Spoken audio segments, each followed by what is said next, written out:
Hola, ¿qué tal? Buen día, doctora, compañeros. El día de hoy, mis compañeros y yo hablaremos un poco acerca del tema del priapismo en la materia de medicina sexual.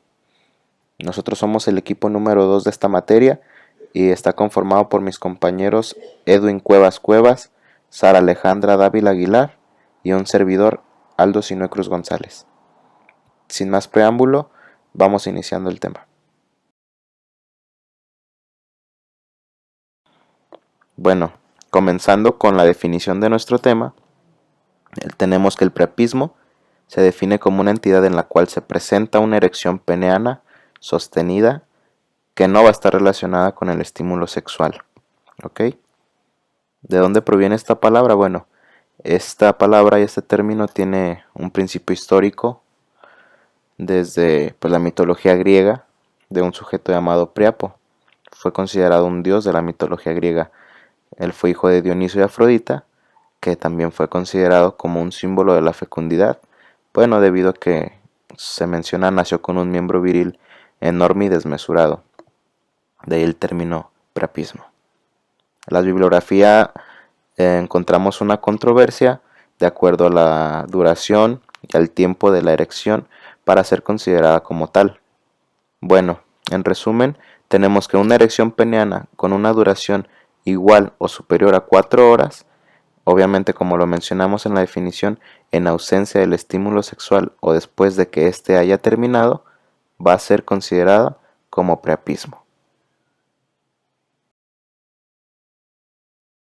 Epidemiológicamente, el priapismo es una entidad muy poco común en los servicios de urgencias en todo el mundo. Tiene una incidencia de 1 a 5 casos nuevos por cada 100.000 habitantes, esto si hablamos de la población en general. Además, esto afecta esencialmente a los hombres.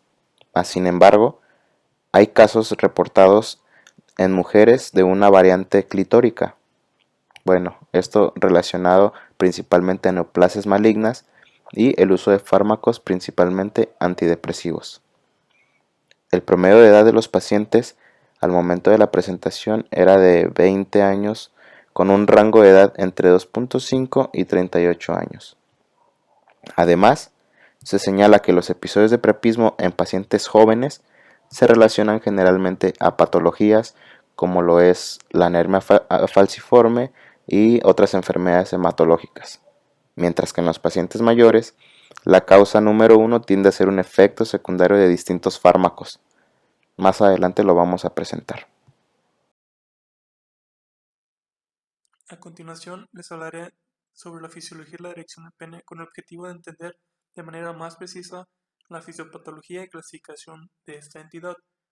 Como bien recordamos, la erección del pene es un proceso neurovascular que se caracteriza por una interacción fisiológica y controlada entre tres sistemas específicos: el sistema nervioso central, sistema nervioso periférico y músculo liso trabecular del pene. El resultado final de dichos procesos neurovasculares es el incremento del flujo sanguíneo del pene, acompañado de una marcada disminución de su drenaje venoso. En cuanto a su anatomía, tenemos que el principal tejido eréctil del pene se ve conformado por los cuerpos cavernosos, los cuales se encuentran formados por estructuras trabeculares que delimitan los espacios lacunares, y son precisamente en estos espacios donde se acumula la sangre durante la erección. Estos cuerpos reciben irrigación mediante las arterias cavernosas, las cuales son ramas de la arteria pudenda interna, que a su vez son ramas de la arteria ilíaca interna, y el drenaje venoso se da mediante las ménulas de los cuerpos cavernosos. Y toda esta estructura estos cuerpos se ven rodeados por lo que es la túnica albuginea. Continuando con la erección del pene, tenemos que esto se presenta cuando los músculos lisos del tejido eréctil y sus correspondientes arteriolas se relajan, aumentando el riego sanguíneo en los espacios lagunares, lo cual nos explica la tumescencia inicial del pene. Tenemos que esta relajación se da por medio de estímulos parasimpáticos. Primero hay una liberación local de acetilcolina y liberación de óxido nítrico por las células endoteliales.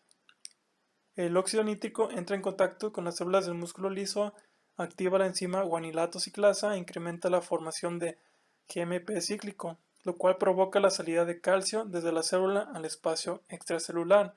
Y es precisamente este último paso, la salida del calcio, lo cual nos va a provocar esta relajación de las arteriolas y de los músculos lisos que conforman este tejido eréctil.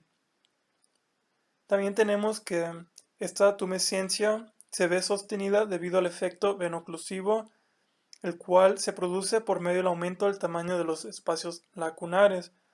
Al aumentar estos de tamaño mediante el aumento de irrigación sanguínea, comprimen la red venosa de drenaje, lo cual hace que se mantenga esta erección.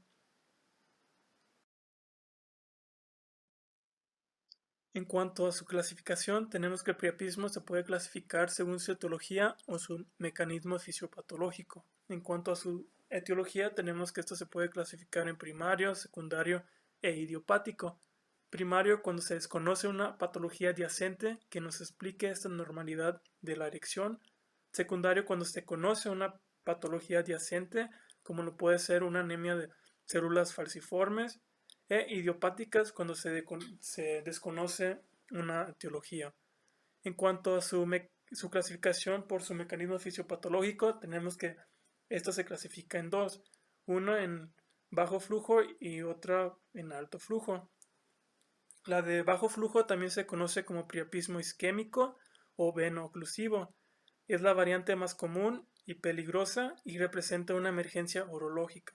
En cuanto a la de alto flujo, tenemos que también se conoce como priapismo no isquémico o arterial y se considera una entidad poco común y la erección de esta son parciales y generalmente son indoloras.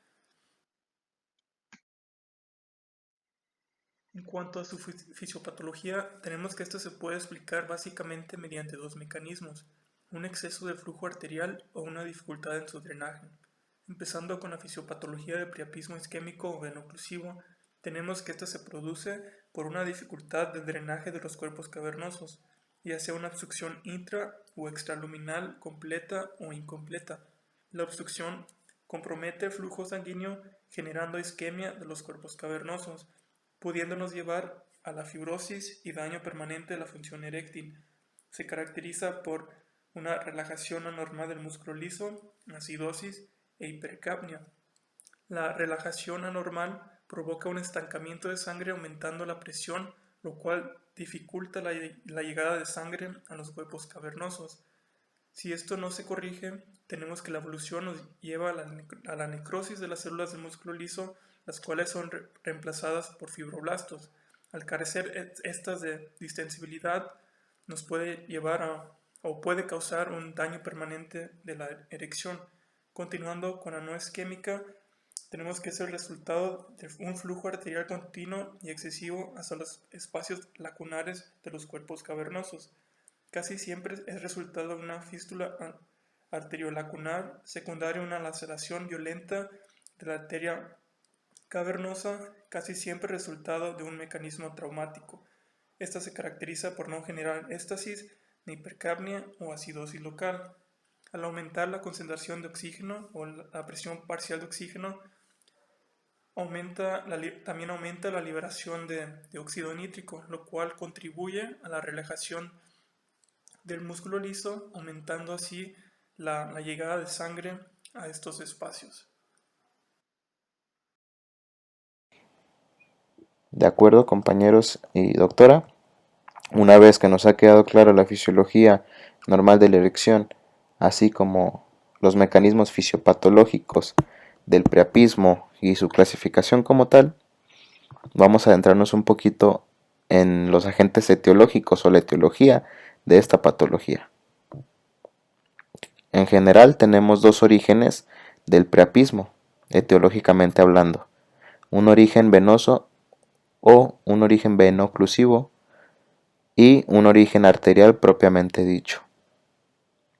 Etiológicamente y clínicamente, ya nos mencionó mi compañero, el de mayor importancia para nosotros es el origen veno-oclusivo.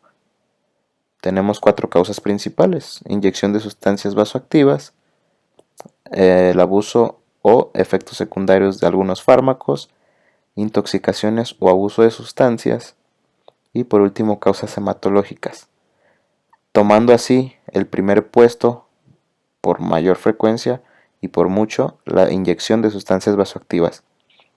Muchos se preguntarán el por qué. Bueno, pues esto tiene un principio y un trasfondo.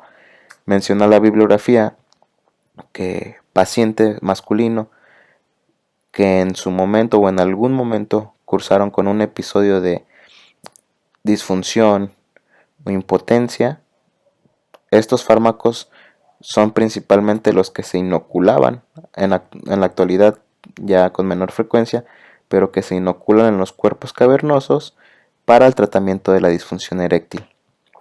Uno de los efectos secundarios, pues bueno, claro, tenemos el origen, un priapismo de origen venoclusivo. ¿Cuáles son estos fármacos? La papaverina, la fentolamina y la prostaglandina E. Como recordamos, la papaverina, bueno, pues se utiliza como un antiespasmódico para el alivio de isquemia central y periférica causada por algún espasmo arterial, generalmente, pues bueno, una complicación de una isquemia complicada por una arritmia, puede ser. La fentolamina, pues bueno, también se utiliza como antihipertensivo en casos de hipertensión aguda y bueno, pues también se utiliza como tratamiento en casos de un feocromocitoma.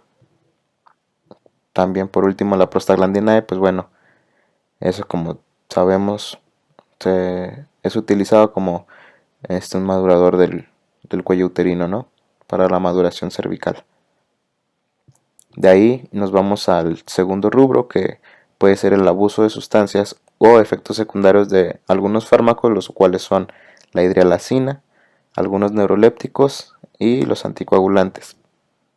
Lo repito, la hidrialacina, pues como conocemos, es un vasodilatador periférico que se utiliza como tratamiento para una hipertensión urgente, ¿no? Neurolépticos como la clorpromacina, la tioridacina, bueno, pues estos son, como su nombre lo dice, neurolépticos que se utilizan en casos de psicosis agudas o crónicas o ya sea en estados hipomaníacos y maníacos como tal. Y bueno, pues los agentes anticoagulantes como lo son la warfarina y la heparina, que bueno, ya conocemos su mecanismo, ¿no? Nos vamos por otro lado por las intoxicaciones y o el abuso de sustancias como lo son el alcohol, la marihuana específicamente y la cocaína. Pacientes con abuso de cocaína nos pueden generar un priapismo de origen venoclusivo. ¿De acuerdo? Por último, pero no menos importante, tenemos las causas hematológicas como lo es el mieloma, la leucemia, la drepanocitosis y la anemia de células falciformes. Bueno, pues las causas hematológicas, su mecanismo parece estar en relación con una obstrucción al drenaje producido por el mismo apilamiento de los hematíes. En caso de la anemia falciforme, pues los hematíes falciformes en las venas del cuerpo cavernoso y pues bueno, esto también nos puede generar un priapismo de alto flujo. ¿De acuerdo? Por otro lado, el origen arterial, propiamente dicho, bueno, también nos menciona pacientes generalmente que practican el deporte del ciclismo. ¿Esto por qué? Bueno, porque el uso prolongado y del asiento de la bicicleta, pues el apoyo genera un traumatismo perineal o peneal como tal, que pues esto nos puede generar una fístula arterial o arteriovenosa, en la cual pues bueno, también nos da el prepismo de alto flujo. Y bueno, pues otro caso también puede ser la laceración arterial por inyección del tratamiento para la impotencia, como lo mencionamos previamente. ¿De acuerdo? Continuando con lo que sería la evaluación, la anamnesis va a ser un elemento fundamental en la evaluación inicial del paciente que se presenta al servicio de urgencias con una erección duradera sin ningún tipo de estímulo sexual, ya que ésta permitirá realizar un enfoque terapéutico adecuado de una forma rápida y confiable. Iniciando por los antecedentes de la enfermedad actual, es importante incluir preguntas con respecto a la duración de la erección, si la presencia de rigidez es parcial o completa, si hay presencia o ausencia de dolor, si se ha sufrido de algún traumatismo genital reciente o pasado y preguntar antecedentes medicamentosos para detectar fármacos que pudiesen ser la causa. También se debe preguntar directamente al paciente si se ha consumido drogas recreativas o fármacos para tratar la disfunción eréctil. Continuando con lo que sería revisión por aparatos y sistemas, se debe de enfocar la búsqueda en los síntomas que puedan indicar la causa, como disuria, la cual nos orientaría hacia una infección urinaria. Si hay dificultad para iniciar la micción o polaquiuria, lo relacionaríamos con un probable cáncer prostático. Si hay fiebre y sudoraciones nocturnas, una probable leucemia, y si hay debilidad de extremidades inferiores con alguna patología de la médula espinal. Por otra parte, en cuanto a antecedentes personales, es importante conocer las enfermedades asociadas con el priapismo, especialmente los trastornos hemáticos, por lo que se debe preguntar a los pacientes sobre los antecedentes familiares de hemoglobinopatías, como serían alguna anemia drepanocítrica o alguna talasemia. En cuanto a la exploración física del paciente se encaminará a encontrar signos que sugieran la presencia de algunos de los elementos causales relacionados con la entidad, por ejemplo, la presencia de masas, de linfadenopatías o de esplenomegalia en la zona abdominal debe alertar sobre la posibilidad de una neoplasia maligna o un trastorno hematológico subyacente. De igual manera, debe realizarse una cuidadosa revisión clínica de la zona perianal y de los genitales con el fin de descartar una causa traumática en casos compatibles con priapismo de alto flujo. También el examen rectal es importante para detectar el cáncer de próstata o del recto, que pueden estar relacionados con esta patología. La evaluación general debe tener en cuenta cualquier agitación psicomotora y deben examinarse la cabeza y el cuello para observar la dilatación pupilar, que normalmente está asociada con el uso de estimulantes. Bueno, continuando con lo que sería la clínica, esta va a ser muy importante ya que va a ayudar a diferenciar si se trata de un priapismo de alto o bajo flujo, lo que pues va a facilitar la identificación de la etiología. Cuando flujo, los cuerpos cavernosos no están rígidos por completo ni son tan dolorosos. En cambio, cuando se trata de uno de bajo flujo, la erección va a ser dolorosa y prolongada y se van a percibir los cuerpos cavernosos rígidos y dolorosos a la palpación. En un artículo también encontramos que se realizó un estudio histológico donde se mostraba la presencia de edema y engrosamiento hasta las 12 horas, presencia de adherencias y trombos hasta las 24 horas y cuando la erección era más de 48 horas ya había necrosis de músculo liso y proliferación de fibroblastos que van a resultar en fibrosis y calcificación y un síndrome de reperfusión tisular. Este, a su vez, se va a asociar con lesión irreversible de tejido cavernoso y con pérdida de la función eréctil. Sin embargo, también en otros artículos encontramos que la lesión podía ser irreversible y también haber pérdida de función eréctil después de las 24 horas. Continuando con lo que serían los estudios complementarios, se debe realizar un hemograma completo que permite identificar alteraciones hematológicas.